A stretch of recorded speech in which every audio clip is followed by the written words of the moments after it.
Great second day, third practice in the books. Just continuing to lay our foundation. I think, our guys are starting to grasp stuff. I mean, we're throwing a lot at them. The mental fatigue, physical fatigue, in 2 days starts catching up. But I've been proud of the guys, how they're pushing through every single drill, the efficiency of practice, asking all the right questions. Our guys, we scrimmage a lot today. So you get to start seeing all the stuff, all the drill work that we're doing, all the things we're talking about, the habits.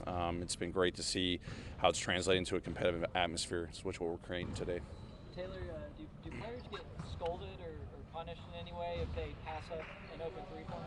No, I mean, they get a helpful verbal reminder, that's for sure. So, as of now, we're teaching them how we want to play. Obviously, we want to let it fly. We want to make the unselfish play. Once we get into the games, we'll have a little bit more feedback. The scrimmage film we're showing them, in these days.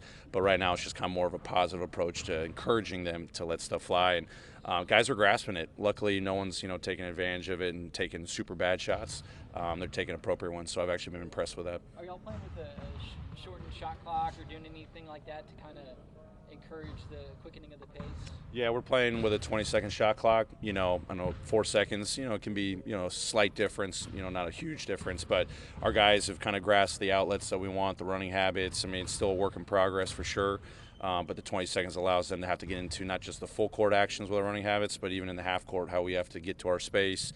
We have to sprint up into screens. We have to get to multiple actions a little bit quicker.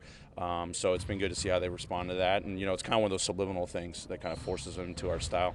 Given how different Dillon Brooks' first and second seasons were, what was the process this summer evaluating not only who he is, but where he's at and how you want to take what he's shown so far and build it going into next season? Yeah, I mean, the biggest thing that jumps off about Dillon is he's ultra competitive, and I know he's been like that year one, year two, and that's been the standard that we've been holding him to. So he's really setting a tone for us defensively, competing, the aggressiveness that we want to play on the defensive end, and offensively he's kind of playing within himself.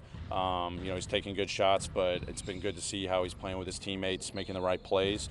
So I think, what he's been putting in over the summer, overcoming, the injury and getting cleared and all the individual work he did over the course of the summer, it's paid off. In the conversations we had about how we want him to set a standard with his competitiveness, it's really coming out in the first 2 days. You mentioned Jaron and Jonas on media day as likely starters.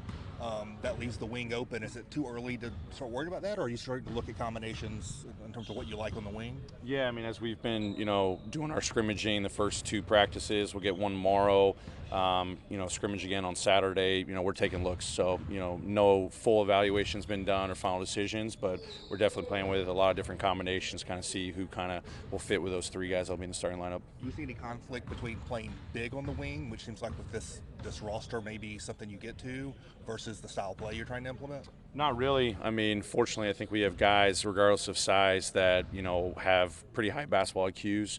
And with the style that we've played so far, guys are grasping the multiple actions we want to play with. Guys that may you not think are a primary pick and roll ball handler, that they can do it on the wing. So whether we play big or small, we're going to be confident that we're going to put guys out there that can make the right decisions. Taylor, is a contested layup or an open three better in transition? Defensively? Offensively. I mean, I want our guys to have the attacking mindset. So if they're going in there, and hopefully it's not a fully contested, shot at the rim, but we've got to set a tone by playing a priority for us. I'm definitely going to be one that's going to encourage them to get in there, and if they do feel that help, that they're going to try to make that unselfish play and kick out to hopefully a wide open 3. Coach, speaking of encouraging your guys, you got a mix of first-year assistants as long as a mix of experienced NBA assistants. How have those guys, how's that group and unit come together and grown over the past few days? I think the units, we've had a lot of meetings. Hopefully they're not tired of me already. All September, having multiple meetings during the week, getting out here, running them through the drills, them getting confidence in all of our teaching points, the habits we're trying to build, kind of pulling on some of their expertises as players and coaches. And, we're all one shared voice. Obviously, my voice is being utilized a lot in practice, but, to empower them to run a lot of the drills, they've been doing a heck of a job. And I think our guys are really responding to all the things that they've been teaching them, and it's created a great atmosphere so far for the teaching and learning that we're having happen. Taylor, do you see a good amount of versatility in what Jonas can do offensively? Yeah, so far, yeah. We haven't installed a whole lot to our offense. Him, everyone else is still learning our running habits, but he's getting comfortable getting on the perimeter. The question earlier about, shooting the three. He's comfortable letting it fly.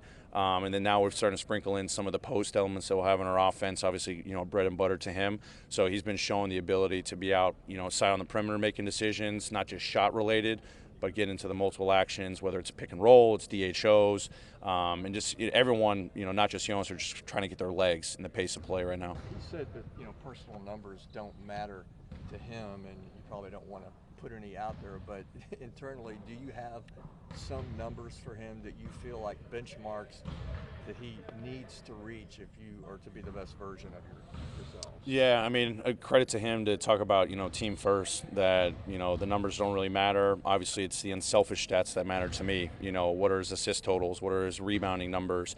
3-point attempts. The unselfish thing is when you're open, I want you to shoot it. So he can shoot, a billion threes.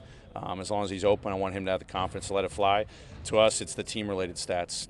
We haven't set those markers yet. I know he'll do it himself, but to have that framework and that mindset, that's important for us. Do you guys have a benchmark, Taylor, yet for a pace, specific number, possessions-wise, anything that you're looking to do in a game? There's been a lot of talk about transition. You guys have worked heavily on transition defense. And definitely, we haven't probably set something in stone yet. I would like to think that we're going to be, top half in the league in pace, if we're even creeping in the top 10.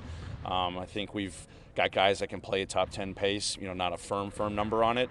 Right now, just kind of learn our habits and our traits as the guys kind of buy in and start feeling it. It'll be a gradual kind of evolution as the season starts, and that's going to be definitely one of the metrics that we're going to kind of track and see, are we trending upward and getting the shots and, out of the pace that we're playing at. Are you wanting to leak out more? Are you willing to give up a little bit on the offensive glass to encourage, that kind of thing? No, that was a big point for us today. As much as I want to stress playing with pace, we still got to rebound. We still got to, do everything that's necessary on the defensive end, something that we're going to pride ourselves on. It's, 5 guys committing. It's not one person on an island. It's not one person's job. It's not the big job, just the rebound. It's all 5 guys. Then once we secure that, we've done our job. It's not taking a breath. It's flying up the floor. So that's been a big habit that we've been hitting the first 2 days, and it's going to be one that we're going to hit repeatedly. So we're definitely not going to be a leak-out team, a high-risk team. We want to make sure we secure, our defensive focus first before we translate and get into our offensive cycle. Jonas Valanciunas has, I believe, 126 career three-point attempts. Are you over or under that number for next season alone? I don't want to put a number on it. We'll see. Obviously, this is going to be, a big change for him. I know he's excited about it. We're all excited about it. So, we're definitely not going to throw a number out there, but he knows he's got a green light when he's open to let it fly. Coach, what do you like about the competition amongst the wings as you try to figure out that rotation?